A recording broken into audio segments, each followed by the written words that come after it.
দশম শ্রেণী দ্বিতীয় পর্যায়ক্রমিক মূল্যায়ন 2025 থেকে 26। বিষয় বাংলা, পূর্ণমান 40, সময় থাকবে 1 ঘন্টা 30 মিনিট, সিলেবাস সহ সমস্ত প্রশ্নপত্র। প্রথমে রয়েছে 1 নম্বরের প্রশ্ন। 1 নম্বরের প্রশ্নে সংক্ষিপ্ত প্রশ্নের উত্তর দাও। কিছু 1 নম্বরের প্রশ্ন আমি সাজিয়েছি, সেগুলো তোমাদের বলছি। জগদীশবাবু সন্ন্যাসীর কাঠের খড়মে কী লাগিয়েছিলেন?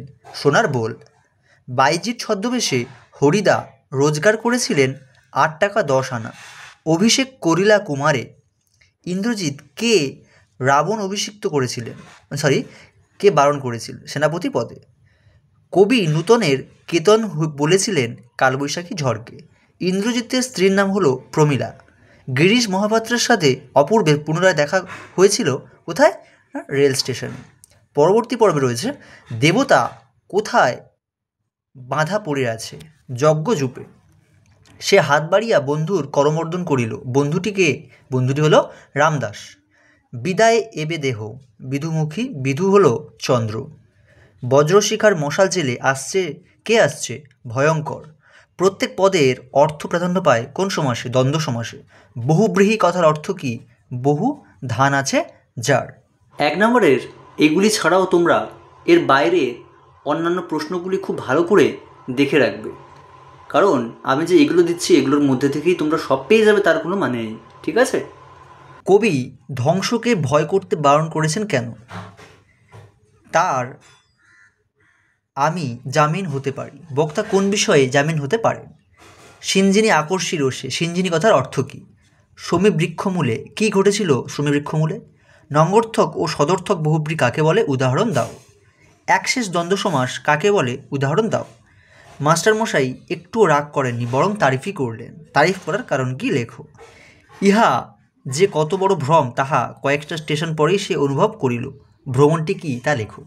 তো 1 নম্বরের জন্য এই সমস্ত প্রশ্নগুলি তোমরা খুব ভালো করে রাখবে। এছাড়াও রয়েছে তোমাদের কে কবে শুনেছে পুত্র ভাসে শিলাজলে? বক্তার এমন মন্তব্যের কারণ কি? অদৃষ্ট কখনো হরিদার এই ভুল ক্ষমা করবে না। হরিদার কোন ভুলের কথা এখানে বলা হয়েছে? তবে বস্তুটি পকেটে কেন? কোন বস্তুটি পকেটে ছিল? হাসিবে মেঘবাহন। মেঘবাহন হাসবে কেন? তোরা সব জয়ধ্বনি কর। কবি কাদের জয়ধ্বনি করতে বলেছেন? এছাড়াও অন্যান্য প্রশ্ন তোমরা সব কিছু করে রাখবে। নেক্সট তোমাদের দিয়েছে প্রতিটি প্রশ্নের মান 2 অথবা 3। 2 অথবা 3 থেকে তোমাদের ইম্পর্টেন্ট প্রশ্ন হলো সে ভয়ানক দুর্লভ জিনিস। কোন জিনিসের কথা এখানে বলা হয়েছে? সেটি দুর্লভ কেন? নিমাইবাবু হাসিয়া কহিলেন, দেখো জগদীশ কিরূপ সদাশয় ব্যক্তি ইনি। ইনি বলতে কার কথা এখানে বোঝানো হয়েছে? তাকে সদাশয় বলার কারণ কি? বাহ, এ তো বেশ মজার ব্যাপার। কোন ঘটনাকে মজার ব্যাপার বলা হয়েছে? ঘটনাটি মজার কেন? এছাড়াও রয়েছে তোমাদের ভেঙে আবার ঘুরতে জানে সে চিরসুন্দর। সে কে? ভেঙে আবার গড়ে তোলার বিষয়টি বুঝিয়ে দাও। সাজিয়া রথীন্দ্র স্রব বীর আভরণে। বীরের সাজ কেমন ছিল তা বর্ণনা করো। জয় প্রলয়ঙ্কার। প্রলয়ঙ্কার কে? কবিতায় তাকে আর কী হিসেবে অভিহিত করা হয়েছে? এটা ছিল তোমাদের 2 অথবা 3 নম্বরের প্রশ্ন। নেক্সট তোমাদের রয়েছে 5 নম্বরের প্রশ্ন, অতি সংক্ষিপ্ত প্রশ্নের উত্তর দাও। সব থেকে প্রথম ইম্পর্টেন্ট যেটা আছে, পথের দাবি উপন্যাস থেকে গৃহীত পাঠ্য অংশে অপূর্ব রেলযাত্রার বিবরণ দাও। এই প্রশ্নটা তোমাদের অন্য রূপায়ও আসতে পারে, অন্য হিসেবে বলে দিতে পারে। নেক্সট আছে শুধু প্রতিহিংসা। মন্তব্যটি কার? কী কারণে সে প্রতিহিংসা পরায়ণ হয়েছে? জাতির সৌভাগ্য সূর্য আজ অস্তাচলগামী। কোন জাতির কথা বলা হয়েছে? আলোচ্য উদ্ধৃতাংশটিতে বলার কারণ কি? তোর আসল লজ্জা জলে আর গর্বও জলে। কোনির এই উক্তির মধ্য দিয়ে বক্তা কী বোঝাতে চেয়েছেন? তো 5 নম্বরের এখানে 1, 4 এবং 3 নম্বরটা খুবই ইম্পর্ট্যান্ট। নেক্সট পর্বে রয়েছে কোনিকে সাঁতারু করে তোলার জন্য ক্ষিতীশের পরিশ্রম ও আত্মত্যাগের পরিচয় দাও। খুবই ইম্পর্ট্যান্ট প্রশ্ন তোমাদের। ধ্বংস দেখে ভয় কেন তোর? প্রলয়ের নতুন সৃজন বেদন। কাকে উদ্দেশ্য করি কবি কথা বলেছেন? ধ্বংস দেখে ভয় না পাওয়ার কারণ কি লেখো। কাল ভয়ঙ্কর বেশি ওই আসে সুন্দর। কাল ভয়ঙ্কর কে? তার রূপের বর্ণনা দাও। তাকে সুন্দর বলা হয়েছে কেন? নেক্সট তোমাদের রয়েছে প্রলয়োল্লাস কবিতা অবলম্বনে কবির বিদ্রোহী মানসিকতা ও স্বদেশ ভাবনার পরিচয় দাও।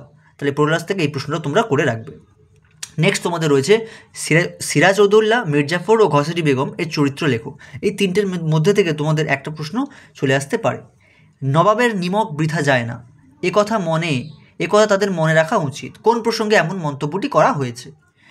নেক্সট তোমাদের ইম্পর্টেন্ট প্রশ্ন হচ্ছে, পলিটিক্যাল সাসপেক্ট সব্যসাচী মল্লিককে নিমাইবাবু সম্মুখে হাজির করা হইল, এরপর থানায় যে পরিস্থিতির সৃষ্টি হয়েছিল তার নিজের ভাষায় লেখো। এই প্রশ্নটা তোমাদের খুবই ইম্পর্টেন্ট এবারের। বাবুর স্বাস্থ্য গেছে কিন্তু শখ 16 আনায় বজায় আছে, বাবুর স্বাস্থ্য ও শখের পরিচয় দাও। বহুরূপী অবলম্বনে হরিদার চরিত্রটি বর্ণনা করো। এই দুটো প্রশ্নও খুবই ইম্পর্টেন্ট, তোমাদের এবারে পরীক্ষায় করে রাখবে। নেক্সট আছে, জগদীশবাবুর বাড়িতে হরিদার বিভাগী সেজে যাওয়ার পর যে ঘটনাটি ঘটে তা নিজের ভাষায় লেখো। নেক্সট, হরিদার জীবনে সত্যি একটা নাটকীয় বৈচিত্র্য আছে, হরিদাকে তার জীবনের নাটকীয় বৈচিত্র্যের পরিচয় দাও। নেক্সট তোমাদের রয়েছে, চমকে উঠলেন জগদীশবাবু, জগদীশবাবু কে, তার চমকে ওঠার কারণ কি, এটাও করবে। ফাইট কোনি ফাইট আলোচ্য উদ্ধৃতাংশটিতে সম্পর্কে আলোচনা করো। এই প্রশ্নটাও ইম্পর্টেন্ট। ঘুমের মধ্যে কোনির মুখ উজ্জ্বল হয়ে উঠল, তাৎপর্য ব্যাখ্যা করো। এই প্রশ্নটাও তোমরা কোনি থেকে করে রাখবে, ঠিক আছে? তো তোমরা 5 নম্বরের এই সমস্ত প্রশ্নগুলি ভালো করে করবে। নেক্সট রয়েছে প্রতিবেদন লেখো। প্রতিবেদন থেকে 4টে বলছি তোমাদের আমি, এগুলি করে রাখবে, এখান থেকে হয়তো আসতে পারে। প্লাস্টিকের অত্যাধিক ব্যবহার সম্পর্কে লেখো। এই প্রশ্নটা তোমাদের ইম্পর্টেন্ট আছে।